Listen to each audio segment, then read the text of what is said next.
अब ये अभी बताने के लिए नहीं है, लेकिन मैं आपको बता रहा हूँ कि अब कोर्ट से मुझे फिर बरी कर दिया गया।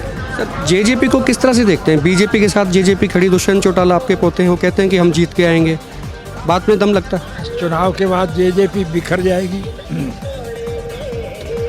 और मुझे ऐसा लगता है कि दूसरी बीजेपी में मर्ज हो जाएगी। मैंने ये भी देखा सर, आपकी जहाँ जहाँ रैली हो रही है, जनसभाएं हो रही हैं, वहाँ पर आपकी टीम पीछे से नहीं आ रही, बल्कि लोग इकट्ठा हो रहे हैं आपको सुनने के लिए। ये माना भी जाता है कि आप बेहतरीन वक्ताओं में एक हैं हरियाणा के।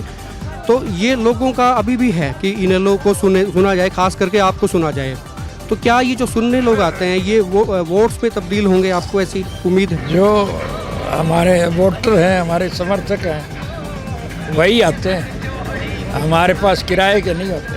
आप सर, आपके भाषण मैंने देखे हैं, अक्सर आप कहते हैं कि मध्यावधि चुनाव हो सकते हैं, खासकर बड़ौदा चुनाव के बाद में। इसका ग्राउंड थोड़ा सा बता पाएँ दर्शकों को कि भी इसकी बेस क्या मान के चलते हैं कि ये गठबंधन टूट जाएगा, दूसरी पार्टियों में बिखराव आ जाएगा, एमएलए छोड़ के भाग जाएंगे, इनके वजीर भाग जाएंगे, तो फिर जब सरकार नहीं रहेगी तो फिर मिड टर्म पोल के अलावा और कोई चारा ही नहीं है। आपको लगता है कि बीजेपी के जो खुद के विधायक हैं, मंत्री, उनमें भी अंदर खाते बगावत चल रही है? बहुत ज़्यादा बगावत। सर आपको लगता है कि कुछ पार्टियां, अभी राजकुमार सैनी के बारे में लोगों ने कहा था, कुछ और लोग हैं, कुछ ये कास्ट का जो कार्ड है ये चलेगा इस चुनाव में? निश्चित रूप से चलेगा। आज लोग बहुत परेशान हैं।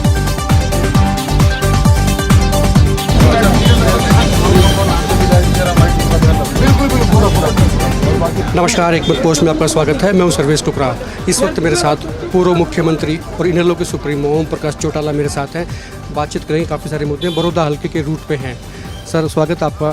चौटाला साहब, आपने सियासी दौर बहुत सारे देखे हैं, ताऊ देवीलाल का भी देखा, आपका भी एक दौर रहा, और इस उम्र के पड़ाव में भी आप कैंपेनिंग कर रहे हैं। 2004 के बाद में 2020 पे आप आ गए हैं, तो सियासी बदलाव नक्सल में जानना चाहूँगा। वोटर्स का मिजाज भी बदला, नेताओं का भी बदला, किस तरह से देखते हैं?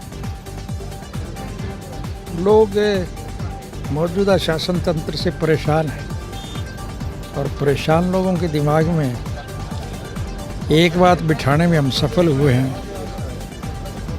कि समूचे राष्ट्र के सतर पर हमारी ही पार्टी एक ऐसी पार्टी है जो जनहित के कामों में रुचि लेती है। हमें जब एक दफ़ा सत्ता मिली थी तो हमने जनहित के बहुत काम किए थे, उसकी लोग सराहना करें। सर जेजेपी को किस तरह से देखते हैं? बीजेपी के साथ जेजेपी खड़ी, दुष्यंत चौटाला आपके पोते हैं, वो कहते हैं कि हम जीत के आएंगे, बात में दम लगता है? इस चुनाव के बाद जेजेपी बिखर जाएगी और मुझे ऐसा लगता है कि दूसरी बीजेपी में मर्ज हो जाएगी। मैंने ये भी देखा सर, आपकी जहाँ जहाँ रैली हो रही है, जनसभाएं हो रही हैं, वहाँ पर आपकी टीम पीछे से नहीं आ रही, बल्कि लोग इकट्ठा हो रहे हैं आपको सुनने के लिए। ये माना भी जाता है कि आप बेहतरीन वक्ताओं में एक हैं हरियाणा के। तो ये लोगों का अभी भी है कि इन लोगों को सुना जाए, खास करके आपको सुना जाए।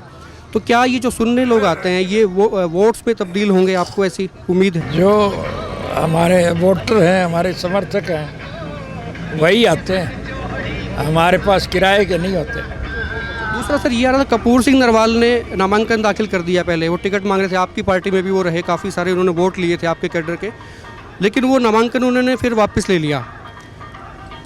अभी जो लोग कह रहे हैं कि कपूर नरवाल खुद नहीं जा रहे हैं हल्के में वोट मांगने के लिए, तो इसके क्या मायने समझ जाएं कि क्या कोई डेंट है अंदर कांग्रेस में? अब क्या कह सकते हैं, तो वही जवाब दें, मुझे तो उसका ज्ञान नहीं। आप सर, आपके भाषण मैंने देखे हैं, अक्सर आप कहते हैं कि मध्यावधि चुनाव हो सकते हैं, खासकर बड़ौदा चुनाव के बाद में।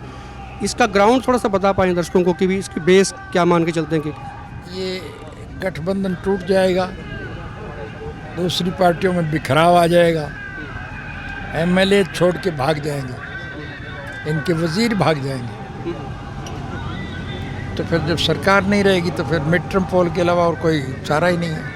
आपको लगता है कि बीजेपी के जो खुद के विधायक हैं, मंत्री, उनमें भी अंदर खाते बगावत चल रही है? बहुत ज़्यादा बगाव। ऐसे में इनेलो की भूमिका को किस तरह से मानते हैं, आपकी किस तरह की अदा कर सकती है ना? इनेलो की भूमिका क्या रह सकती है अगर ये बिखराव आता है, वो टूटते हैं? वो टूटेंगे तो निश्चित रूप से मध्यावधि चुनाव होंगे, और तो कोई चारा ही नहीं है। सरकार तो किसी की बन ही नहीं पाएगी। सर आपको लगता है कि कुछ पार्टियां, अभी राजकुमार सैनी के बारे में लोगों ने कहा था, कुछ और लोग हैं, कुछ ये कास्ट का जो कार्ड है ये चलेगा इस चुनाव में?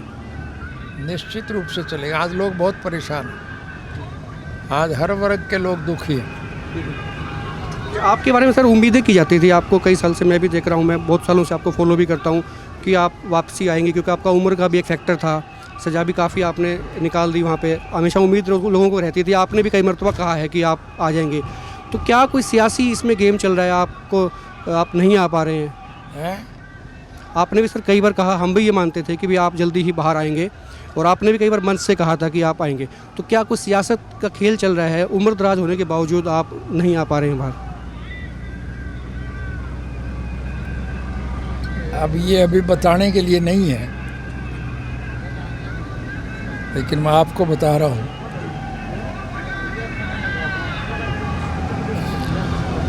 कि अब कोर्ट से मुझे फ्री कर दिया गया,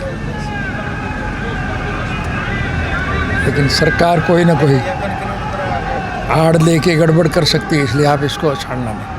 ये थे पूर्व मुख्यमंत्री ओम प्रकाश चौटाला, इनेलो के सुप्रीमो हैं और सियासी कई दौर ये देख चुके, तमाम मुद्दों पर इनसे बात की। आपके जो भी कमेंट हैं आप कमेंट जरूर लिखिए, हमें बताइए, और आप देखते रहिए 1 मिनट पोस्ट। नमस्कार।